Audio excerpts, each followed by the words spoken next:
Dans cette vidéo, on va corriger la deuxième partie de l'examen national 2023, session normale, ce qui concerne les intégrales et les suites.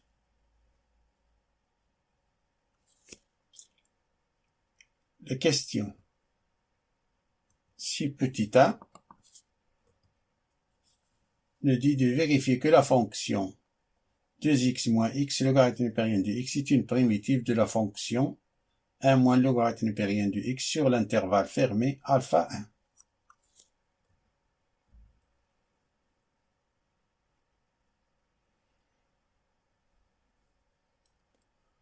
On rappelle que quelques propriétés de la dérivée qu'on va utiliser ici, que la dérivée du produit des deux fonctions, c'est la dérivée de la première fois la deuxième, plus la première fonction fois la dérivée de la deuxième.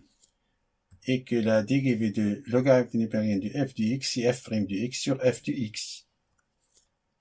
On a soit grand H de x qui est égal 2x moins x logarithme népérien de x est une fonction primitive de petit h de x qui est égal à 1 moins logarithme népérien de x sur alpha 1, intervalle alpha 1 fermé, l'intervalle fermé, c'est-à-dire de vérifier que la dérivée de 2x moins x logarithme népérien de x est égale à 1 moins logarithme népérien de x. Alors vérifions ça, cette égalité. Or on a la dérivée de 2x moins x logarithme népérien de x, sa dérivée c'est la dérivée de 2x moins la dérivée de x logarithme népérien de x. La dérivée de 2x c'est 2, et la dérivée de x logarithme népérien de x, on applique cette formule-là, et ça. La dérivée de x c'est, la dérivée de x c'est 1.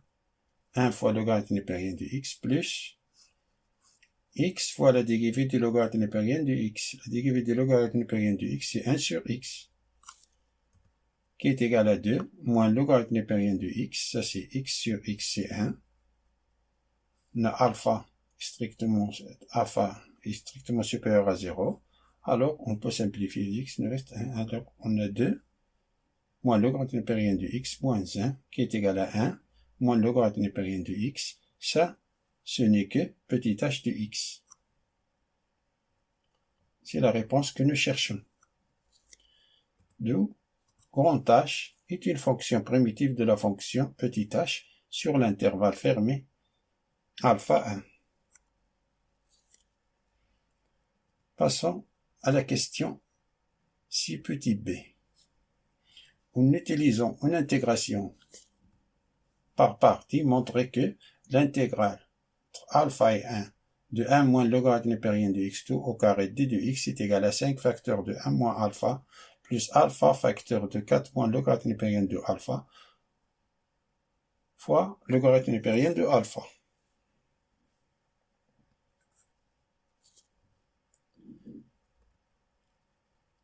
D'après ce qui précède, on a l'intégrale entre l'intégrale de 1 moins le logarithme népérien de x, d de x est égal à 2x moins x logarithme népérien de x. Et la formule d'intégration par partie est l'intégrale de e d de v est égal à ev moins l'intégrale de v d de u.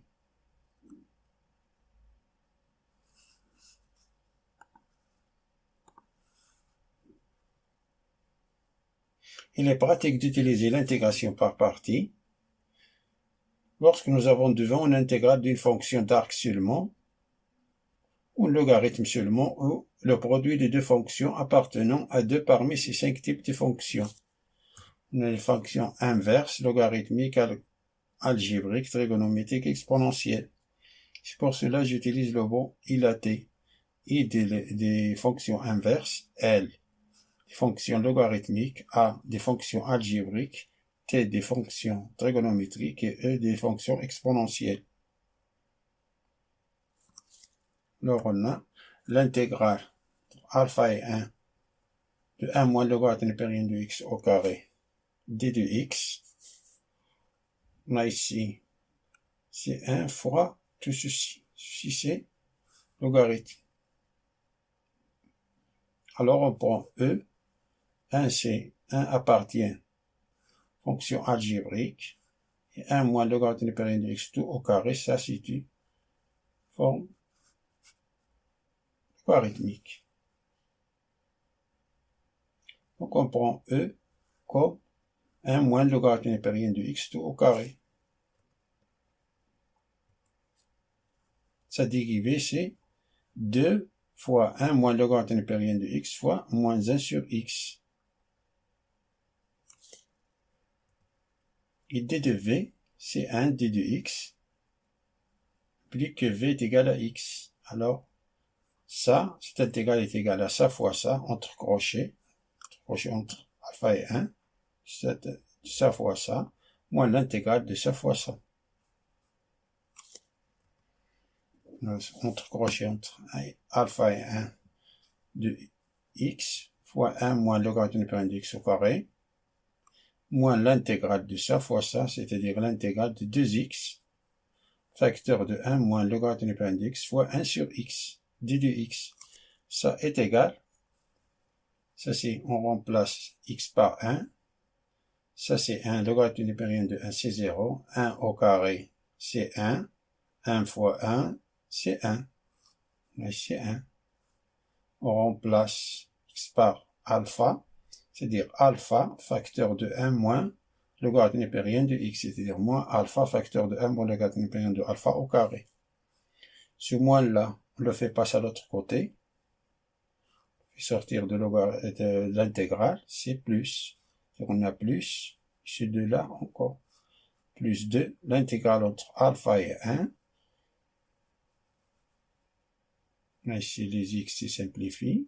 Il nous reste 1 moins logarithme népérien de x d de x.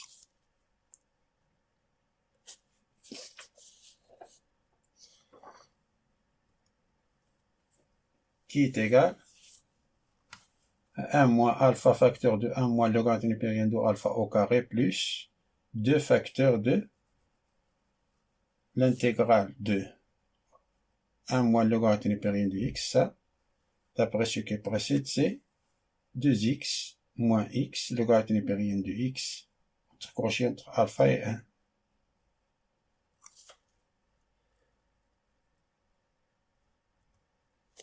Qui est égal à 1, moins alpha facteur de 1 moins, on développe cette identité remarquable, c'est 1 moins alpha facteur de 1, moins 2 logarithme népérien de alpha plus logarithme népérien au carré de alpha, plus 2 facteur de, on remplace x par 1, ici ça c'est 0, c'est 2,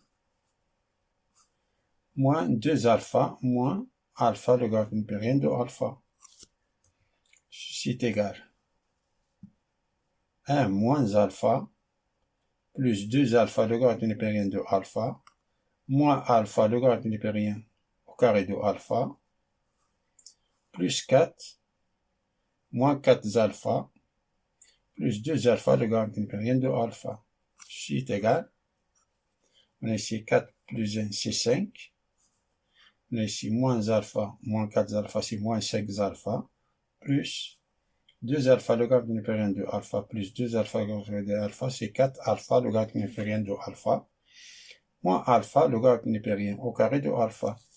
Ceci est égal, factorise ici par 5, c'est 5 facteurs de 1 moins alpha, plus, on factorise ici par alpha logarithme népérien de alpha logarithme népérien de alpha facteur de 4 moins logarithme népérien de alpha.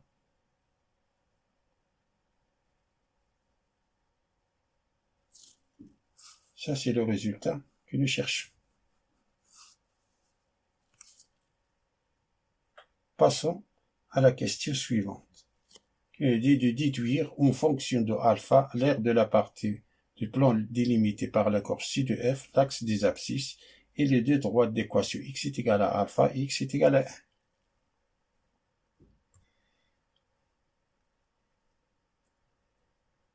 On a f de x qui est égal à x, et axe des abscisses, ça veut dire que y est égal à 0. Alors on a soit grand A, l'aire de la partie délimitée. On a A est égal à l'intégrale entre de alpha jusqu'à 1 de f de x moins y. Valeur absolue d de x qui est égal à alpha 1. Valeur absolue de f de x. De x c'est 2 moins 2 sur x plus 1 moins le logarithme du périmètre de x tout au carré. D de x en valeur absolue. D'après la graphique, la courbe ci de f est au-dessus de l'axe des abscisses. Alors, l'air, c'est l'intégrale de alpha jusqu'à 1 de 2, intégrale alpha 1, 2 moins 2x, moins 2 sur x, pardon, plus, crochet de 1 moins le logarithme népérien de x au carré, d de x. Ce qui est égal à l'intégrale alpha 1 de 2 d de x, moins 2, celui-là on fait sortir, c'est moins 2, l'intégrale alpha 1 sur x d de x, plus l'intégrale alpha 1 de 1 moins le logarithme népérien de x tout au carré d de x. Ça c'est déjà calculé, qui est égal, A est égal, entre crochet entre alpha et 1, ça c'est 2x, ça c'est moins 2 logarithme népérien de x, moins 2 entre crochet entre alpha et 1 de logarithme népérien de x, plus, ça c'est déjà calculé, c'est 5 facteurs de 1 moins alpha plus alpha logarithme népérien de alpha, facteur de 4 moins alpha, d'après ce qui est précis. For A est égal, ça c'est 2 moins 2 alpha, plus, on a ici, en 1, ça c'est 0, moins le logarithme népérien de alpha, moins le logarithme népérien de alpha fois moins 2, c'est 2 logarithme népérien de alpha, plus 5 facteurs de 1 moins alpha, plus alpha logarithme népérien de alpha, facteur de 4 moins le logarithme népérien de alpha, ça est égal, 2 plus 5, c'est 7. Moins 2 alpha, moins 5 alpha, c'est moins 7 alpha. Plus, on a 2 logarithme népérien de alpha. On a ici 4 alpha logarithme népérien de alpha, c'est-à-dire on a 6 alpha logarithme népérien de alpha. Moins alpha logarithme népérien au carré de alpha. Ça est égal à A est égal à 7 facteurs de 1 moins alpha, plus alpha logarithme népérien de alpha, facteur de 6 moins le logarithme népérien de alpha, unité de l'air.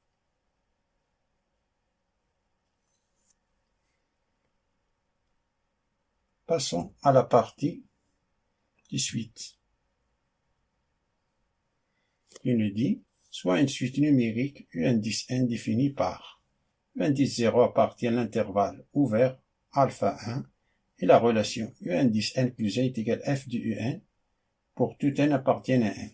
Montrez par récurrence que U indice n est inférieur ou égal à 1 et supérieur ou égal à alpha pour tout n appartiennent à n.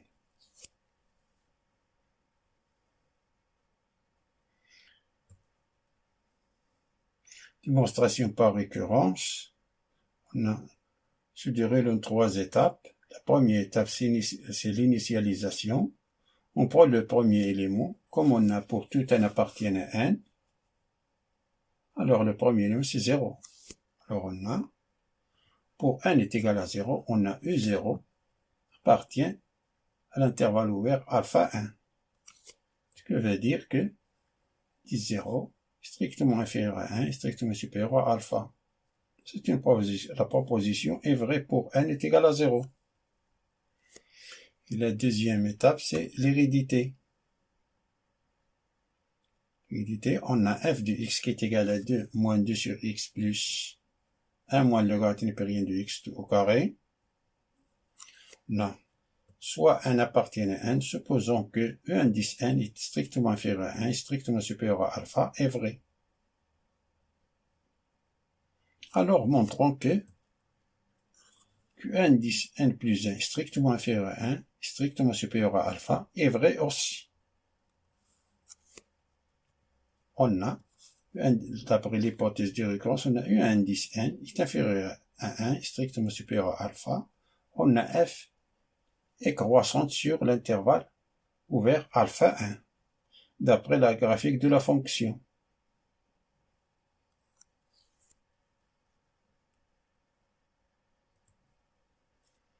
Alors, E indice n strictement supérieur à alpha qui est strictement inférieur à 1, et ce qui veut dire que f de alpha est strictement inférieur à f de un, qui est strictement inférieur à f de 1. Comme la fonction est croissante, alors le sens de l'inégalité ne change pas. Ça veut dire, ça c'est f de alpha, c'est alpha, car on a g de alpha est égal à 0, et g de alpha c'est f de alpha moins alpha. F de alpha moins alpha est égal à 0, ce qui veut dire que f de alpha est égal à alpha. Pour cela, on a f de alpha, c'est alpha. F de 1, c'est 1. F de E indice 1, c'est E indice n plus 1. On a ici f de 1, c'est 1. Si on remplace ici x par 1, on a 2 moins 2 sur 1, ça c'est 0. On a logarithme supérieur de 1, ça c'est 0. 1 au carré, c'est 1. Pour cela, f de 1, c'est 1. D'où E indice n plus 1 est strictement inférieur à 1, strictement supérieur à alpha. Conclusion. Troisième étape, c'est la conclusion. L'initialisation et vérifier l'hérédité démontrée, on a bien, pour tout n appartenant à 1, E indice n est strictement inférieur à 1 et strictement supérieur à alpha. Passons à la question 7, petit b. De montrer que la suite E indice n est croissante, on peut utiliser la question 4, petit b.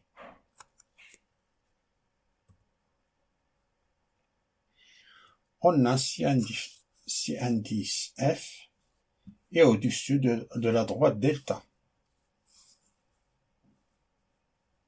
qui est égal à x sur l'intervalle alpha 1. Ça veut dire que f de x moins x est strictement supérieur à 0. Droite delta alpha 1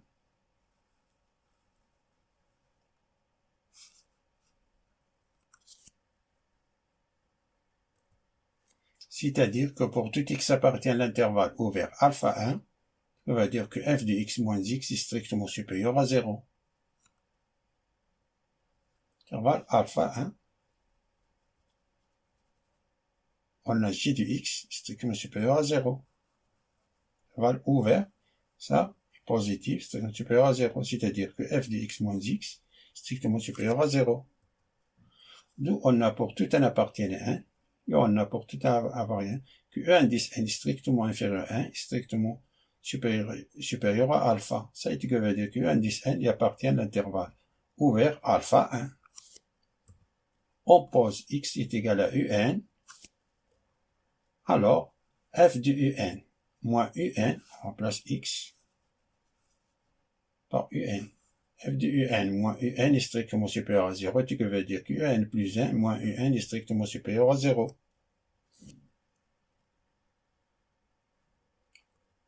D'où E indice n est croissante. La suite, E indice n est croissante. Passons à la dernière question. On déduire que E indice n, la suite E indice n est convergente, puis déterminer sa limite.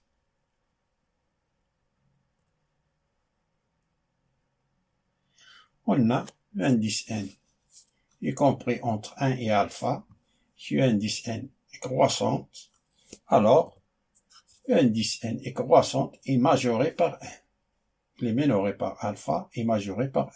Comme il est croissante, alors nous intéresse le majoré.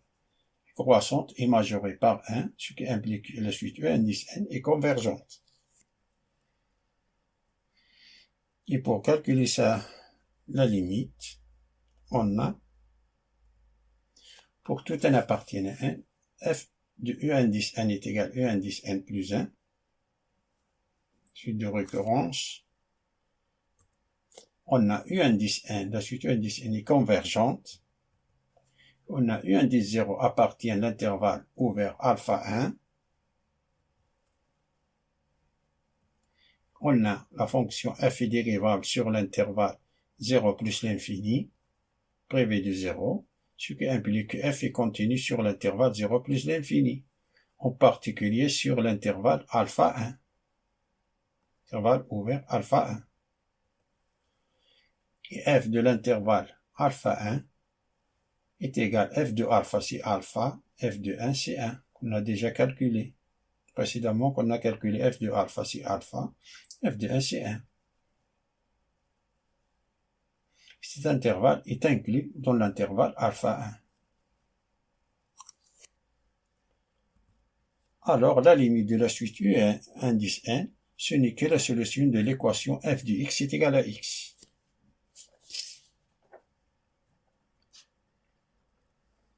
Alors, f de x est égal à x. Ce qui veut dire que f de x moins x est égal à 0. Ce qui veut dire f de x moins x, ce n'est que g de x. Et g de x est égal à 0 lorsque x est égal à alpha ou 1. On a x est égal à alpha, x est égal à 1, d'après la graphique de C de G.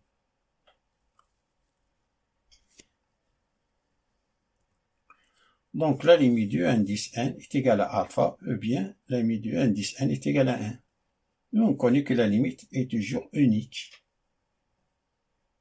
La suite, u indice n est croissante, alors u indice 0 est inférieur ou égal à u indice n. Donc, la limite du indice n est égale à 1. Fin de la résolution de cet exercice, de la deuxième partie de problème. Et à bientôt.